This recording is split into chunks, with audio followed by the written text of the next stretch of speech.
Hello everyone! Dito sa workout video natin, very straightforward lang siya and may follow nyo siya kaagad. So nakapili na kayo kung ilang beses kayo mag-workout per week, either 3 or 4 times per week, meron dito niyan. So sa workout levels natin, meron tayong tatlo. So level 1 and level 2 is for beginners. So ito, pwede nyo itong gawin sa bahay dahil home workout lang naman to.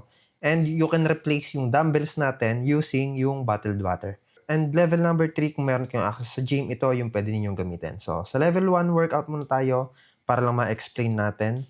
So, ito siya. So, yung workouts natin dito is ito. Yung schedule ninyo and yung daily na negotiables. And make sure na basahin nyo lahat to. Tapos dito, how to use this guide. So, para magamit yung guide na to, you can tap here to watch the video. So, ito yung visual reference, yung picture ng movement, kung paano siya gawin. And kung hindi nyo pa talaga mag-gets or hindi nyo maintindihan yung movement, kung paano siya gawin, kindly na tap lang yung link na to o yung pangalan ng workout. So, pag kinlik mo siya, mapupunta ka doon sa workout na yon. So, ayan, pupunta ka dyan. Kung paano siya i-perform. So, basically, ganun lang siya.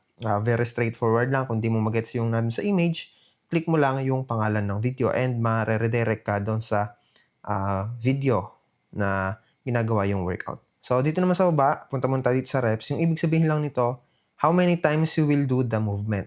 So, pagka nagsimula ka sa baba, pag naiangat mo na, so that's 1, 2, 3, 4, 5, hanggang sa magawa mo yung 8 to 10 na repetitions. Ngayon, ilang beses mo ulitin yung 8 to 10 na repetitions? 3 beses mo siya uulitin. So, basically, ganun lang siya. Yung reps, yung pinaka-bilang ng movement. And yung sets naman, yung bilang ng group ng movement. So, ganun lang siya. So, sa workouts natin, ganito. After ng workout mo, mag-rest ka, 1 minute rest. Or kung hindi mo kaya, kahit 2 minutes. Then, sa workout mo, ganito yung mangyayari ng set mo. So, sa first set, 8 reps. Then, rest 1 minute. Then, tapos ka na. Second set ka naman, 8 to 10 reps ulit. Rest. Then, third set, 8 to 10 reps. Then, rest. Then, move on ka na dun sa susunod na workout.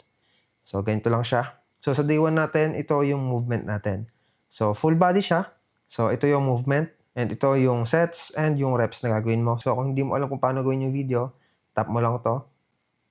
And end siya. So, sa day 2, ganun din. So, let's say intermediate ka o dun ka sa level 2 na workout. Ito naman yung mga gagawin mo. So, yung reps and sets, same principle lang naman siya kahit sa ang workout. Magkakaiba lang ng workout, depende kung anong level yung pipiliin mo. And yung level 1 and level 2 yun yung para sa mga beginners pa lang. Or nag-i-start pa lang. So, ganun lang siya. Sa level 3 naman, ganun siya sa gym. Sa gym naman siya pwedeng i-perform. So, ito yung mga workouts ninyo na gagawin. So, day 1, push. Then, ab circuit. So, day 2, pull. Ab circuit. Day 3, legs. Then, ab circuit. So, very straightforward lang naman yung workouts natin. And let me know if meron kayong questions doon sa community natin para masagutin natin siya kaagad.